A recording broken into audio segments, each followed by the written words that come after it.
Welcome back to the discussion of physics class 9.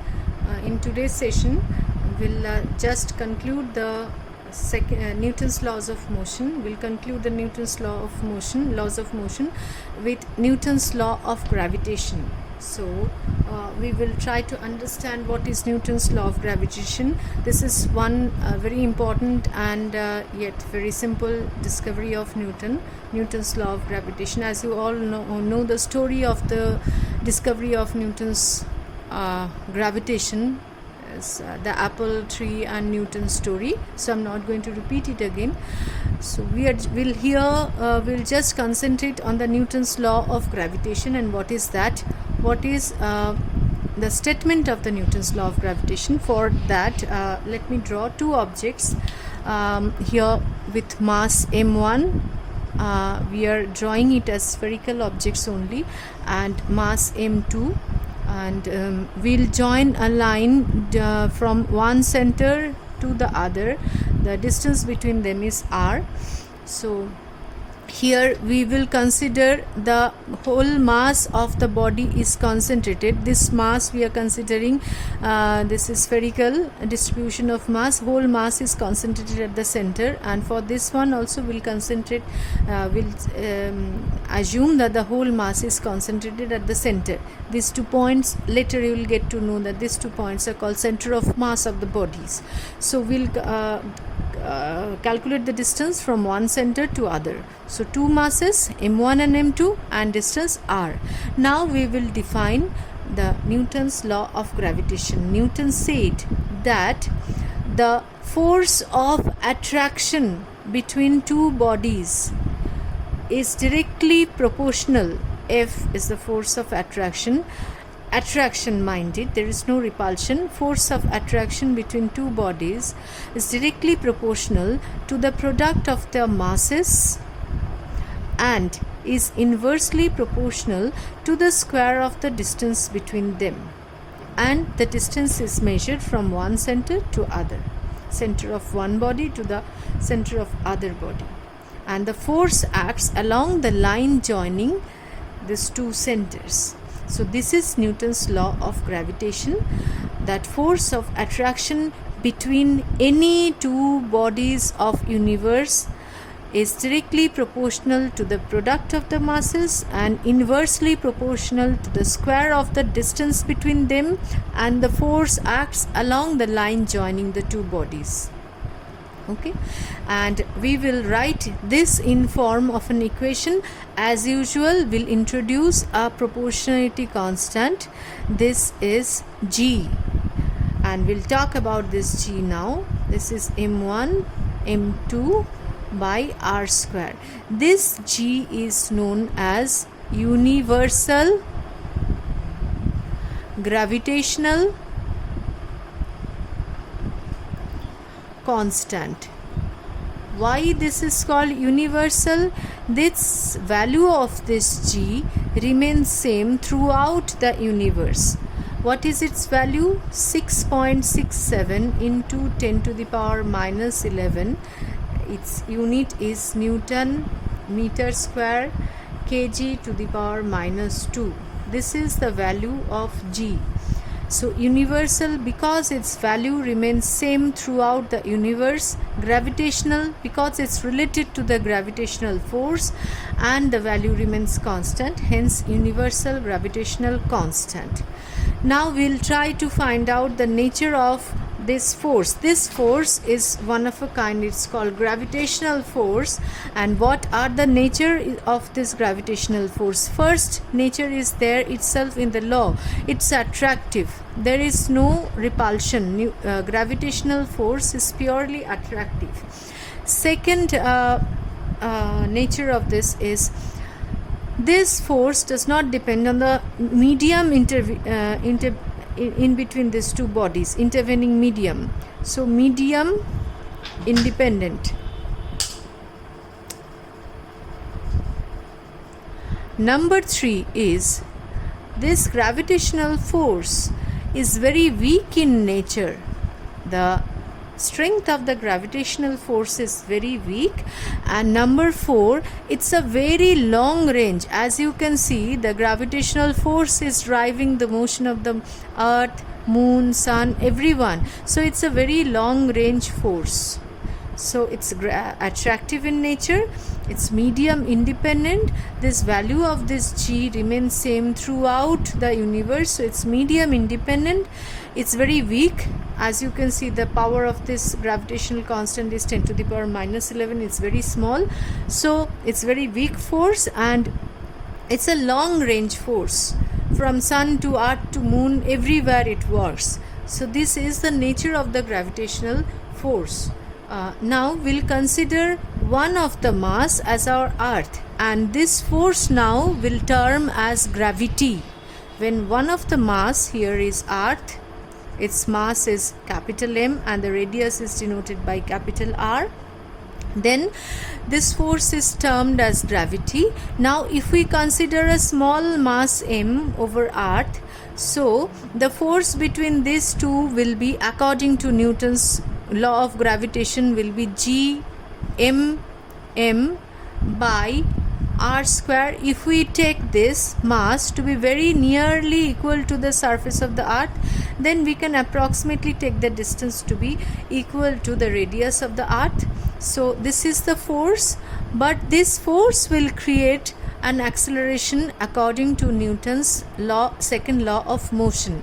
So what will be the name of this acceleration? We give a special name to this acceleration, and it's called acceleration due to gravity, and it's denoted by the letter small g. So we write, as we know, F is equal to m into a. In this case, instead of a, we will write g, and we'll write m into g. So from these two equations, so this is the force due to gravity, this force is creating an acceleration, is equal to g.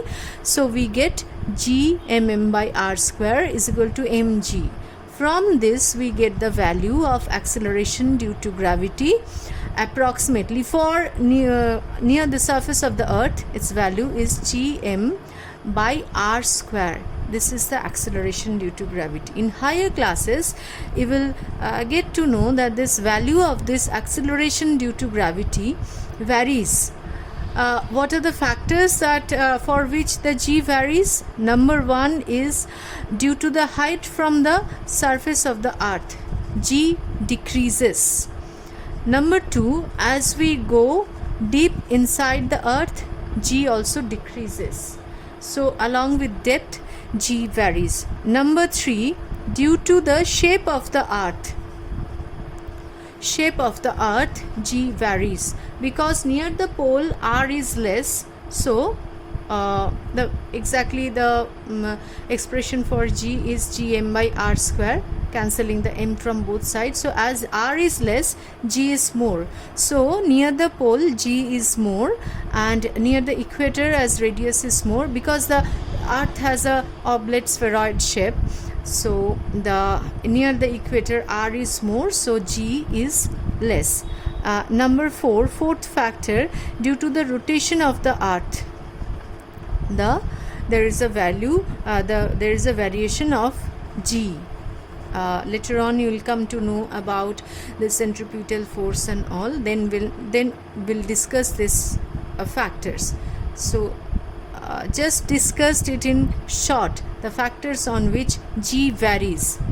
Now here in this part we'll simply discuss the motion of a body under gravity, and especially free fall, and we will discuss when a body is thrown up with certain velocity.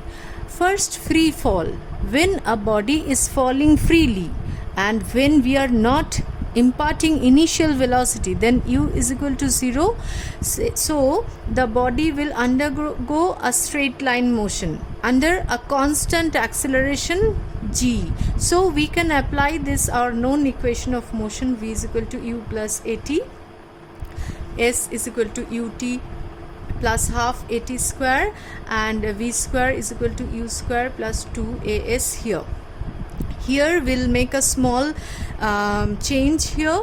So S will be our height traveled, acceleration will be denoted by G. That's all. The remaining notation will be unchanged. So when a body is falling freely without initial velocity, so u is equal to 0, and the equation becomes v is equal to gt. Here the body is falling in this direction, velocity is in this direction, and the acceleration is also in this direction, so both the directions are positive. So v is equal to gt, and the second equation becomes instead of s, h is equal to half gt square, and v square is equal to 2gh. These are the two equations. Now if we impart an initial velocity to the body, when a body is falling with an initial velocity, then what will be the equation? V is equal to u plus gt, again because v and g are in the same direction. H is equal to ut plus half gt square, and v square is equal to u square plus 2gh. Now this is when the body is falling with an initial velocity in this direction, g is in this direction, we have an initial velocity u. Now the third part we'll study here is when the body is thrown up, that is velocity is in this direction but the acceleration is still towards the center of the earth. So this is g is acting downward. In this case, if the body is thrown with initial velocity u, what will be the equation? V equal to u minus gt. And what will be the second equation? Because we have taken the direction of v as positive, so obviously the direction of g has to be negative. So next equation is h is equal to ut minus half gt square, and the third equation here is v square is equal to u square minus 2gh. Now at the top, what will be there is a pattern in this motion. So suppose if you throw a body with initial velocity from this level, at the topmost position the final velocity becomes 0, and from here the body falls with the second part of the motion is the body is starting with initial velocity 0, and the distance traveled is same. If the distance traveled is same, that is coming back to the same level, then at this final position this velocity will be same as the velocity with which it is thrown. There are few things to be remembered here. So first of all, when a body is thrown from this level and if it comes back to the same level, then this initial velocity with which the body is thrown, after coming back before reaching the ground, the velocity will remain the same. This is the first point. Second point is time to go up will be equal to the time to come down. So these are the two things that you must remember if it comes back to the same level. Now what will be the height covered if it is thrown with a velocity u? So at the final position, final v is equal to 0. So from this equation, if we put v is equal to 0, we get u square is equal to 2gh, u square minus 2gh is equal to 0, and h is equal to u square by 2g. This is the height covered. And what is the time to go up? What is the time to go up? We can find this time to go up as if we put v is equal to 0, we can find that time to go up is equal to u by g. Okay, and what is the total time to go up and down? This is twice of this, so 2u by g. So these are the explanations of this equation, and we won't understand this equation completely if we don't solve few numericals. We are going to solve the numericals in the next session, but before signing off today, so let me just remind you the value of g for until and unless it's mentioned, it's taken to be 9.8, and what will be the unit here? Meter per second square. So the value of g is taken to be 9.8 meter per second square as its acceleration, and sometimes it's this unit is written as Newton per meter also. It's equivalent unit, and rounding off, it comes out as 10 meter per second square. So that's all for today. Next day, that's probably tomorrow, we are going to come here with some numericals based on this chapter. Bye.